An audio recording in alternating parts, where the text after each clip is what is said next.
Fox News is trashing a minimum wage increase since Democrats recently proposed it. Watch this.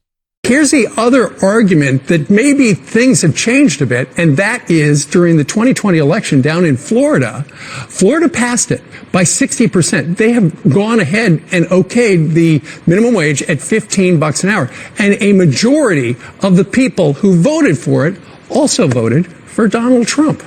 Brian? That is great. That's states making decisions that work for them. And if they don't like that decision, they get voted out. People go to the ballot box and do it. But I don't think that necessarily flies for Indiana. I don't think you can say what's going to happen for Oklahoma. That's not the way it was supposed to be. But think about and the other thing is at $7.25 an hour, that's an entry-level wage. What you do is you work your way up on that wage, and then if you, in the meantime, you do what almost everybody else has done in the past. You get another job to supplement as you work your way through. Even if it means going to school at night, you find a way. You don't ruin a business in order to, I guess, get votes from people. It's been a long time since there's been an increase. They do have to increase it. My concern is, though, 4 years is not a long time to double it in 4 years if you own a restaurant. Wages were going up, Ainsley, with the economy. As the economy grows, the wages were going up naturally, organically. You didn't need Bernie Sanders telling you what you should make, which is a scary proclamation when the socialist is leading the charge. Listen, I've got two members of my immediate family who are adults and who are heads of households are minimum wage employees, and they could use a raise during the pandemic. So ultimately, though, it's a math problem. You give the employee more money, then the business has to hire fewer people. Mm-hmm. You want to hire more people. It's just a math thing. It's just a math thing. It's just math.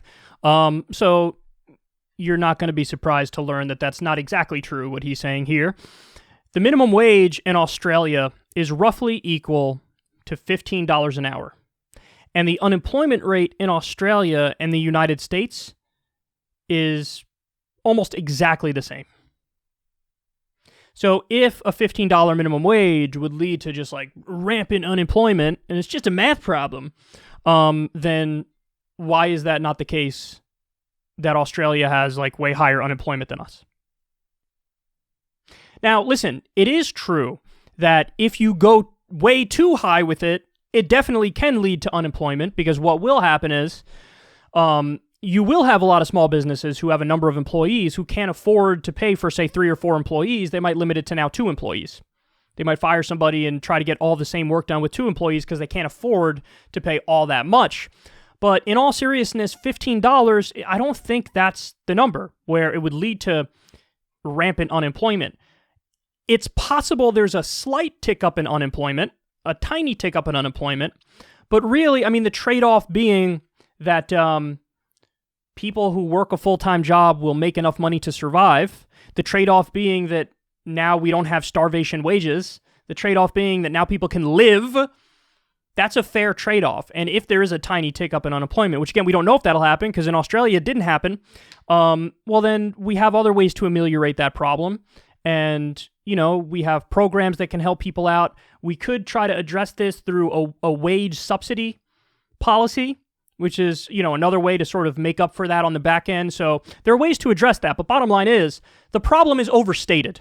Like, yes, if you raise the minimum wage to $50 an hour, you probably will have a pretty significant increase in unemployment. But if you raise it to $15 an hour, people will make a living wage, they'll be able to survive, it'll lift people out of poverty, and there might not even be an uptick in unemployment.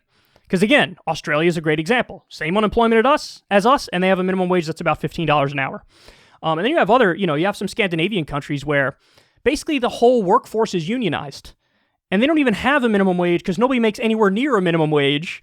You know, the wages that the unions negotiate is way higher than what would be considered a minimum wage. And they don't have like colossal unemployment problems there either. So it's overstated, this argument like, oh, the economy will collapse if you give poor people a little bit more money. Nonsense. So just to give you some more information on this, if the minimum wage had kept pace with inflation since 1968, it would be about $12 an hour today. So do you understand what that means? The minimum wage, if we just took the minimum wage from 1968 and adjusted it for inflation, I'm just repeating myself as if I'm explaining it in a new way. I'm not explaining it in a new way. I'm just repeating myself. But if you just took the minimum wage from 1968 and kept up with the pace of inflation, it would already be $12 an hour today. So we effectively had what is equal to a $12 an hour minimum wage in 1968. Okay, that's one amazing point. The other one is if the minimum wage kept up with worker productivity, so how hard the workers are working and how much economic output there is, it would be over $20 today. Wow, that's something. That really is something. Some of the other things they said is, really, the minimum wage is just supposed to be an entry-level wage. That's not exactly true. There are plenty of people who that's their main job. That's where they are. So it's not just like for kids working summer jobs or whatever. And then they casually say like, just go work 2 jobs. They also say wages were going up naturally and you didn't need Bernie Sanders to like set the wages. First of all, that would be a great world if a great country if Bernie Sanders was setting the wages. But second of all, that is not true at all. There's been this giant decoupling of productivity versus wages and how much the 1% is making versus how much your average worker is making. At around the 1980 mark, wages just sort of flatlined and are not even keeping up with inflation. So that's not true that, it was fine, it was going up naturally. Nonsense. So if you were to implement this Democratic proposal of $15 minimum wage, phase-in period until 2025, here are the facts. There'd be a total of 33.5 million workers who would benefit. 33.5 million.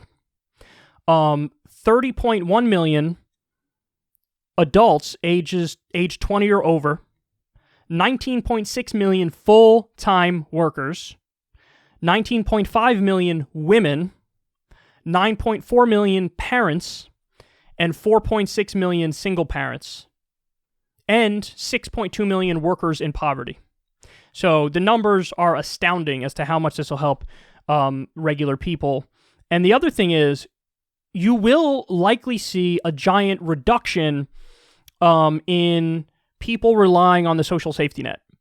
Because what happens now is these workers who are making starvation wages need the government to make up the difference so they can afford to live. And if you put more of that onus on the corporations and make them pay the living wage, then they don't need, or even in many cases qualify for those government programs anymore. And so there will be a reduction in the social safety net, which is something that nominally conservatives should like. They say they like that. They say they want to shrink government. This would definitely shrink government. So anyway, the Fox News, of course, not giving the best information here on the minimum wage. Color me not surprised.